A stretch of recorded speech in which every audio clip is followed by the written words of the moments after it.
कट्टर ईमानदार केजरीवाल सरकार का भ्रष्टाचारी खेल। शराब नीति घोटाले में मनीष सिसोदिया चले गए जेल। फिर भी आपके लिए भगत सिंह है मनीष सिसोदिया। आप सरकार के दामन पर भ्रष्टाचार के कितने दाग।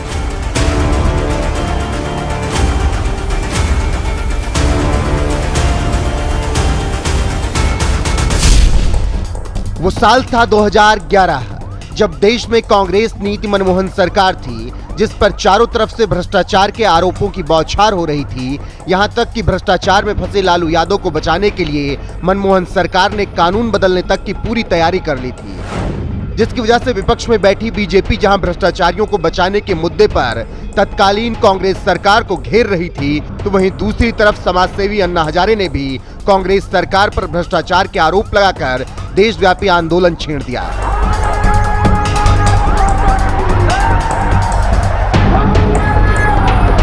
जिसमें उनका साथ दिया अरविंद केजरीवाल, मनीष सिसोदिया और कुमार विश्वास जैसी हस्तियों ने। रामलीला मैदान पर चलने वाले भ्रष्टाचार विरोधी इसी आंदोलन के मंच से केजरीवाल देश की जनता से भ्रष्टाचार के खिलाफ एक होने की अपील करते थे। कभी लोगों से बत्ती बुझाने की मांग करते थे, तो कभी रामलीला मैदान पर भूख हड़ताल के नाम पर माहौल बनाया करते थे। हम इस देश के लोगों से आह्वान करना चाहते हैं कि वो अपनी बत्ती बंद करके इस आंदोलन के समर्थन में, इस आंदोलन में शामिल होने में अपना सहभागिता दर्शाएं। किसी ने पूछा कि आप तो डायबिटिक हो, आपको तो शुगर की बीमारी है, आप तो 2 दिन से ज्यादा नहीं बैठ सकते। मुझे पूरा यकीन है कि हमारा ये अनशन इस मेडिकल साइंस को भी फेल करेगा। मैं कम से कम 10 दिन तक अनशन के ऊपर यहाँ पे बैठ सकता हूँ।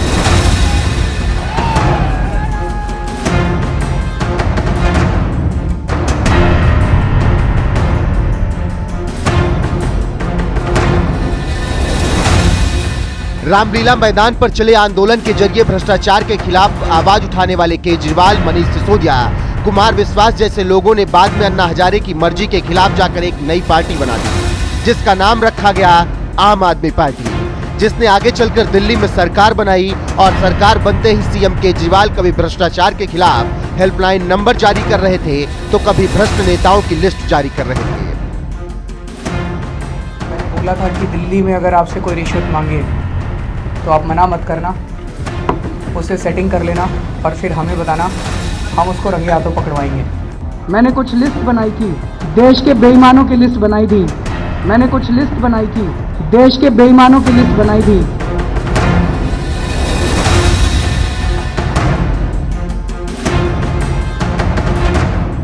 भ्रष्टाचार के खिलाफ माहौल बनाने में जुटे केजरीवाल पर जनता का भरोसा धीरे धीरे मजबूत होता जा रहा था, जिसकी वजह से आम आदमी पार्टी ने दिल्ली से लेकर पंजाब तक सरकार बना ली। लेकिन इसके बावजूद आम आदमी पार्टी की सत्ता की भूख मिटती नहीं दिखाई दी और पार्टी एक के बाद एक कई राज्यों में चुनाव लड़ने लगी। लेकिन चुनाव लड़ने के लिए किसी भी पार्टी को पैसे की बहुत जरूरत पड़ती है, और ये पैसा कहां से आएगा? कहते हैं बस इसी सवाल के जवाब ने केजरीवाल सरकार को भ्रष्टाचार की राह पर धकेल दिया, जिसकी शुरुआत 17 नवंबर 2021 को हुई, जब केजरीवाल सरकार ने नई आबकारी नीति लागू की, क्योंकि किसी भी राज्य सरकार के पास आय का सबसे बड़ा स्रोत है टैक्स, और राज्य सरकारें सिर्फ पेट्रोल और अल्कोहल पर ही टैक्स लगा सकती हैं। लेकिन पेट्रोल तो अब वैसे भी इंडियन ऑयल जैसे पब्लिक सेक्टर यूनिट के पास चला गया है, जो केंद्र सरकार के अधीन आते हैं। ऐसे में केजरीवाल सरकार के पास राजस्व जुटाने का एक ही स्रोत बचा, वो है अल्कोहल, जिसके जरिए राजस्व जुटाने के लिए केजरीवाल सरकार नई शराब नीति लेकर आई थी। लेकिन इसकी वजह से केजरीवाल सरकार की इतनी फजीहत हुई कि मजबूरी में बैकफुट पर आना पड़ा और विवादित नई शराब नीति वापस लेनी पड़ गई, क्योंकि इस नई शराब नीति में कई तरह की खामियां बताई गई थी।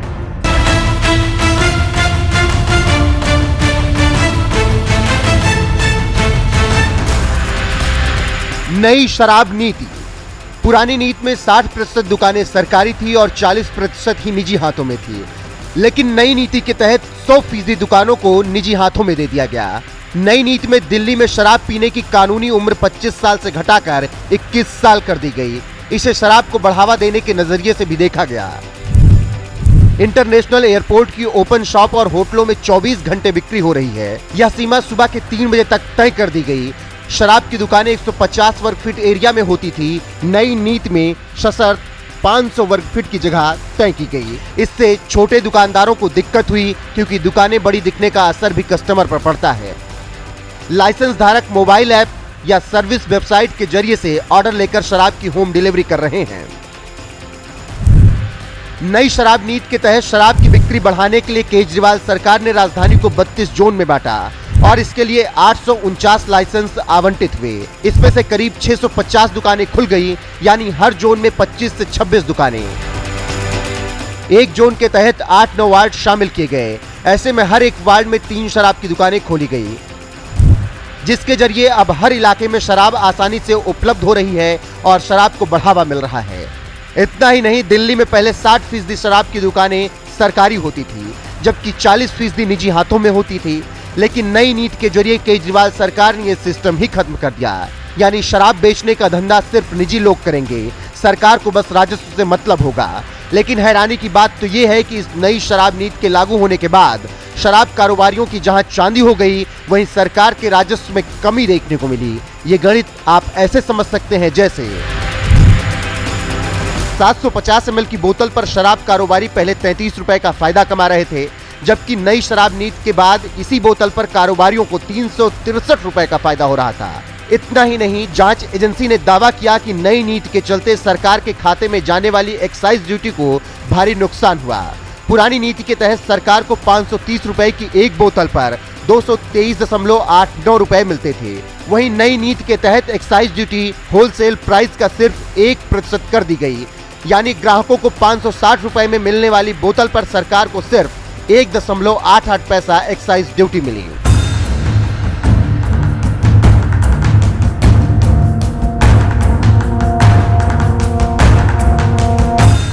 जांच में सामने आया कि नई नीति के तहत शराब कारोबारियों का लाभ करीब 989% बढ़ गया। जांच एजेंसियों को शक है कि शराब नीति मनीष सिसोदिया के सहयोगियों को इतनी बड़ी रकम कमाने के लिए रिश्वत के तौर पर पैसे दे रही थी। वहीं मनीष सिसोदिया ने इस मामले में सीबीआई की रेड के बाद दावा किया है कि उनकी शराब नीति देश में सबसे बेहतर है। जबकि ईडी ने कोर्ट में चार्जशीट दाखिल की, उसमें साफ लिखा गया कि कथित शराब घोटाले से जुटाए गए पैसे का इस्तेमाल आम आदमी पार्टी ने गोवा विधानसभा चुनाव में किया। और जब दिल्ली के एलजी विनय सक्सेना को केजरीवाल सरकार की ओर से लाई गई नई शराब नीति में घोटाले की आहट हुई, तो उन्होंने इसकी जांच सीबीआई को सौंप दी, जिसके बाद से केजरीवाल सरकार की मुश्किलें बढ़ गई। दिल्ली सरकार के पूर्व डिप्टी सीएम मनीष सिसोदिया आज इसी कथित घोटाले में पिछले कई महीनों से तिहाड़ जेल में बंद हैं और जमानत पर बाहर आने के लिए तड़प रहे हैं। जबकि खुद सीएम केजरीवाल भी इसी कथित शराब घोटाले को लेकर सीबीआई के चक्कर काट रहे हैं। तो वहीं दूसरी तरफ दिल्ली सरकार के ही पूर्व स्वास्थ्य मंत्री सत्येंद्र जैन भी हवाला के आरोपों में ऐसे ही जेल गए कि आज तक बाहर ही नहीं आ पाए। कोर्ट से उन्हें जमानत ही नहीं मिल पा रही है। ये हाल है उस आम आदमी पार्टी के शीर्ष नेताओं को जो खुद को कट्टर ईमानदार बताते हैं। जैसा मैंने सुबह भी बोला था कि हमारे पास कुछ छुपाने को नहीं है, और ये पूरा का पूरा कथित एलिज्ड शराब घोटाला झूठ है, फर्जी है और गंदी राजनीति से प्रेरित है।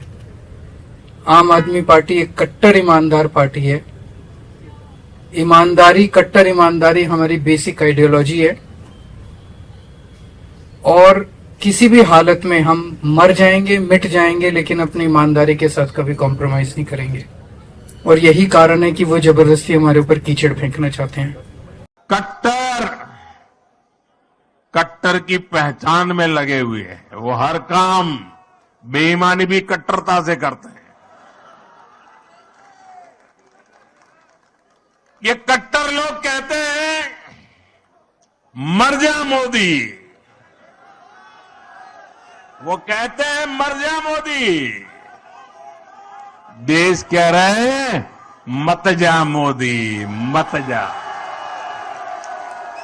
मोदी, मत जा।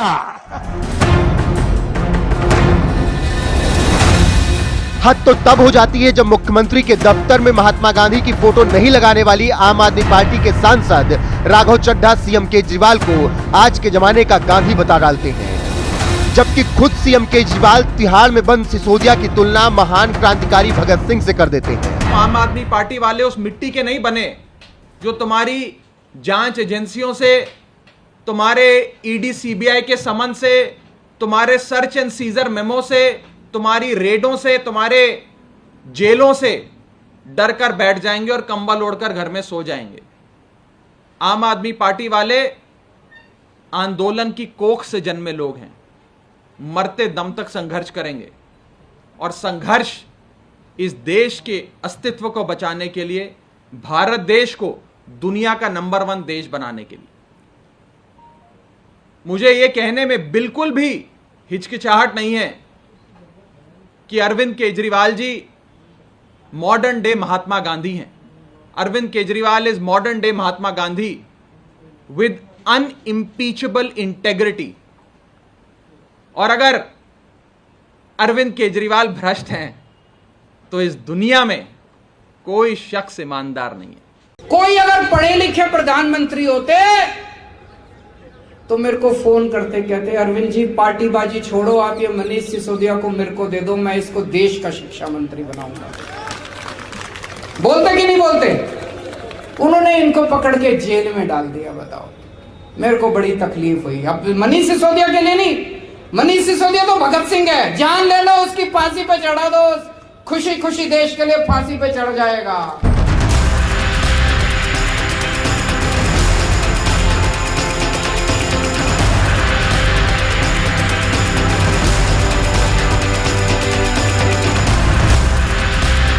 ऐसा नहीं है कि केजरीवाल सरकार पर सिर्फ कथित शराब घोटाले के आरोप लगे हों। दिल्ली सरकार पर लगे आरोपों की लिस्ट अभी और लंबी है। डीटीसी बस घोटाला। दिल्ली सरकार पर डीटीसी बस घोटाले के आरोप भी लगे हैं, जिसकी जांच सीबीआई कर रही है। केजरीवाल सरकार पर बीजेपी विधायक विजेंद्र गुप्ता ने आरोप लगाया कि जुलाई 2019 में दिल्ली सरकार ने 1000 लो फ्लोर बसों की खरीद और उसके रखरखाव में 5000 करोड़ रुपए का घोटाला किया। मेंटेनेंस का ठेका भी बस सप्लाई करने वाली कंपनी को ही दे दिया गया, जो गलत है। बसों के सड़कों पर उतरते ही मेंटेनेंस कॉन्ट्रैक्ट भी लागू हो जाएगा, जबकि बसों की 3 साल की वारंटी होनी चाहिए। इस दौरान गड़बड़ियां आने पर मेंटेनेंस के लिए एक भी पैसा नहीं देने होते। तत्कालीन उपराज्यपाल अनिल बैजल के निर्देश पर 3 सदस्यीय समिति ने एक रिपोर्ट पेश की थी। समिति ने एनुअल मेंटेनेंस कॉन्ट्रैक्ट यानी एएमसी में खामियां पाई थी और इसे खत्म करने की सिफारिश की थी।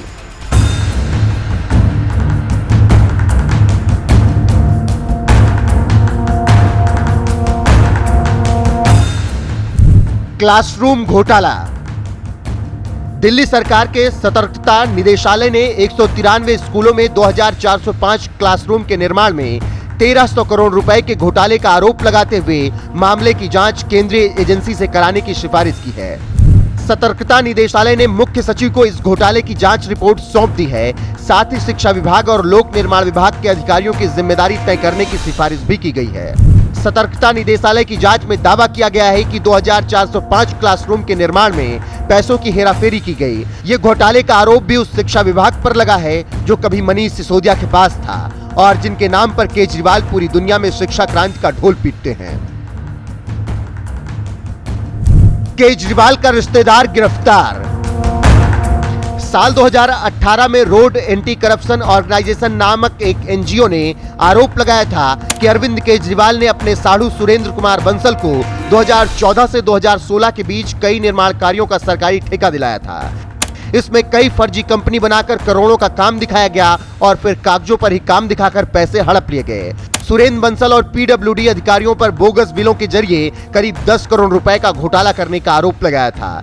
एसीबी ने इस मामले में सुरेंद्र बंसल की कंपनी और अज्ञात सरकारी अधिकारियों पर भ्रष्टाचार की 3 एफआईआर 9 मई 2017 को दर्ज की थी।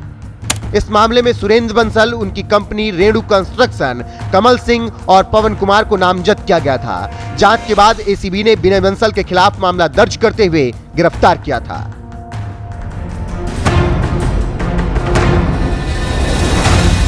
कंस्ट्रक्शन वर्कर्स घोटाला।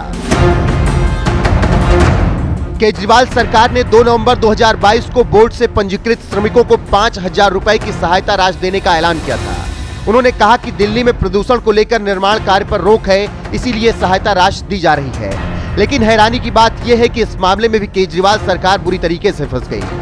जब आरोप लगने लगे कि श्रमिक कल्याण बोर्ड में रजिस्टर्ड 13,13,000 से ज्यादा श्रमिकों में से करीब 2 लाख फर्जी रजिस्ट्रेशन पाए गए, बीजेपी ने आरोप लगाया कि जिस कल्याण फंड का निर्माण श्रमिकों के हितों के लिए किया गया, उसका उपयोग दिल्ली सरकार अपनी पार्टी के लिए कर रही है। जिस आम आदमी पार्टी को केजरीवाल कट्टर ईमानदार बताया करते थे, उस आम आदमी पार्टी के दामन पर भ्रष्टाचार के ऐसे और भी छींटे पड़े जिसकी लिस्ट अभी बहुत लंबी है। फिर वो चाहे 11,550 करोड़ रुपए का कथित पावर स्कैम हो या फिर दिल्ली जल बोर्ड में करीब 20,000 करोड़ का कथित घोटाला। यहां तक कि दिल्ली सरकार की लोन योजना के तहत केवल 2 छात्रों को लोन मिला और विज्ञापन पर सरकार ने 19 करोड़ रुपए खर्च कर दिए। एक तरफ जहां केजरीवाल सरकार पर लगातार भ्रष्टाचार के आरोपों की बौछार हो रही है, नेता जेल जा रहे हैं, तो वहीं दूसरी तरफ आम आदमी पार्टी के नेता केजरीवाल को आज के दौर का गांधी बताने में जुटे हुए हैं। ये हाल है उस आम आदमी पार्टी का जिस पर दिल्ली के लोगों ने आंख मूंद कर भरोसा किया और 2/3 सीटों के साथ सत्ता सौंपी थी। लेकिन आज यही केजरीवाल सरकार भ्रष्टाचार के आरोपों में घिरती जा रही है। उम्मीद है कि इन तमाम घोटालों में कोर्ट जरूर न्याय करेगा। बहरहाल भ्रष्टाचार के पहाड़ पर बैठी केजरीवाल सरकार के बारे में आपका क्या कुछ कहना है? अपनी राय कमेंट कर हमें जरूर बताएं।